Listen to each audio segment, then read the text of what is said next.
मेरा परिवार, मेरे बच्चे, मेरे घर वाले, हम सब रोने लगे।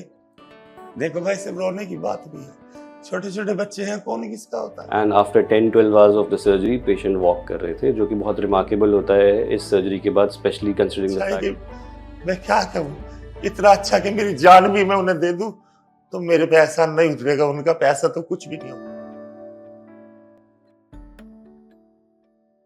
Did you know that lung cancer is the most common cause of cancer-related death worldwide? Hi, my name is Dr. Kamran Ali. I'm a principal consultant in thoracic surgery and lung transplantation at Max Super Specialty Hospital, Saket. Whenever we talk about lung cancers, we classify them as early lung cancers, localized, locally advanced, or metastatic lung cancers.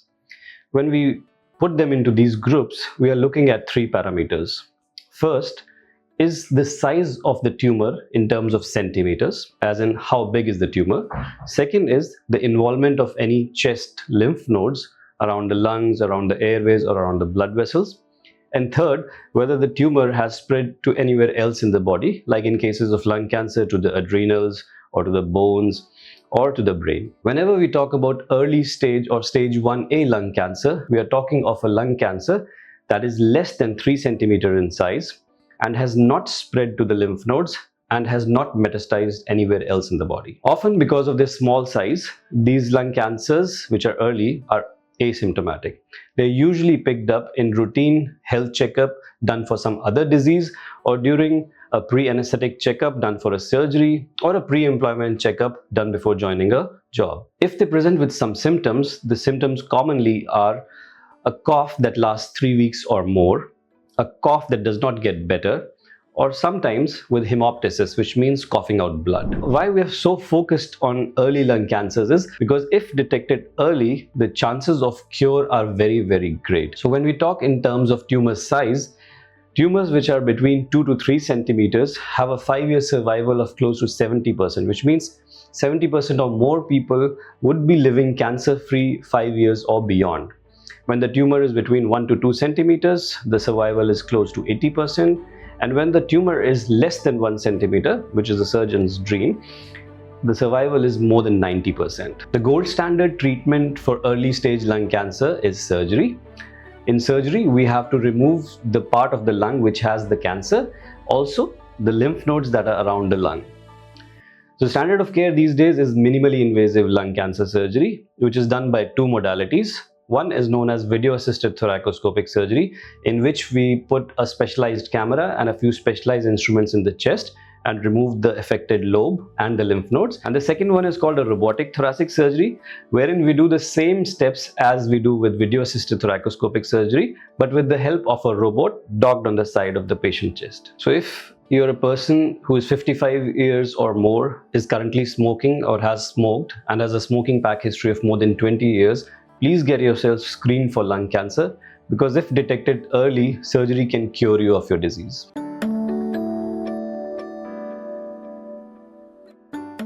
Mr. Muhyiddin एक 42 years old male patient हैं जो हमारे पास बागपत से आए थे। जब भी हमारे पास आए थे तो एक ऑलरेडी डायग्नोसिस बन चुका था, जिसमें इनको एक बहुत ही rare type of lung cancer diagnose हुआ था राइट साइड लंग में। करीब 8वें महीने की 24 तारीख को खून आ गया था मेरे मुंह में को, तो मेरे घर को ने देखा तो ये खून आ गया। अगले दूसरे दिन मुझे एक हॉस्पिटल पड़ता है, वहीं लेकर आगे आने के बाद वहाँ मेरा इलाज चला। इलाज चलने में उन्होंने बोला कि कीमो चढ़ेगी। जांच करने के बाद बोल दिया कि अब हमारे जो है ऑपरेशन इनका ऑपरेशन हो जाएगा, पर 40% उम्मीद है जीने की। मेरा परिवार, मेरे बच्चे, मेरे घर वाले, हम सब रोने लगे। देखो भाई, सब रोने की बात भी है, छोटे छोटे बच्चे हैं, कौन किसका होता है। हमने अपने भाई से बताई, भाई ने डॉक्टर कामरान उनके मिलने वाले थे या उन पे नंबर था बेचारों पे, उन्हें फोन करा। एक अल्लाह के फरिश्ते ही है मेरे लिए तो बेचारे। उन्होंने कहा कि घबराओ मत हाजी मुंशी जी, आप मुझे कागज भेजो और भाई को लेकर मेरे पास लेके आ जाओ। इनका जब इवैल्यूएशन किया गया तो देखा गया कि ट्यूमर ने खून की जो मेन नस होती है राइट साइड के लंग की, उसको पूरा इनगल्फ कर लिया था, जिसकी वजह से इनको ये ब्लीडिंग हो रही थी। तो हम लोगों ने एक मल्टी टीम मीटिंग की, जिसमें हमारे मेडिकल ऑन्कोलॉजिस्ट, सर्जन, रेडियोथेरेपिस्ट सब बैठे, और हमने ये डिसाइड किया कि इनका जो मोस्ट इफेक्टिव ट्रीटमेंट प्लान होगा वो होगा कि हम सर्जरी करके इस बचे हुए ट्यूमर को निकाल दें।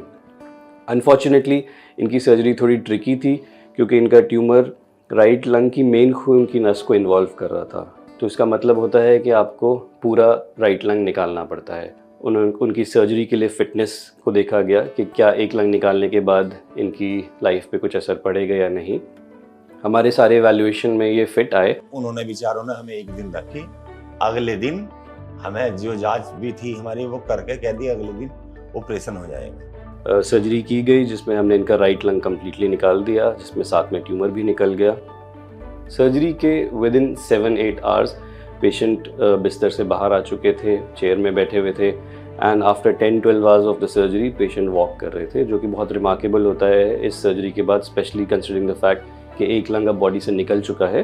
उनके बारे में अच्छा है कि मैं क्या कहूँ, इतना अच्छा कि मेरी जान भी मैं उन्हें दे दूँ तो मेरे पे एहसान नहीं उतरेगा। उनका पैसा तो कुछ भी नहीं होता, बहुत बड़ा मेरे पे एहसान है और मेरे बच्चों पे। मैक्स हॉस्पिटल ने इतना अच्छा हमारे साथ, सिस्टरों ने तो ऐसा कराया जैसे मेरी सगी बहनों ने करा, और डॉक्टरों ने ऐसा कराया जैसे मेरे बिल्कुल बाप का परन और भाइयों का परन मेरे डॉक्टरों ने बनाया। सो मेरा एक हम्बल रिक्वेस्ट है सब लोगों से, जो भी स्मोक कर रहे हैं, चाहे वो एक्टिव स्मोकिंग हो या पैसिव स्मोकिंग हो, उससे बच सकें, क्योंकि लंग कैंसर एक प्रिवेंटेबल डिजीज़ है। अगर आप स्मोकिंग क्विट करते हैं तो आपके chances of developing lung cancer आगे जाके बहुत ज़्यादा कम हो जाते हैं। So say no to tobacco.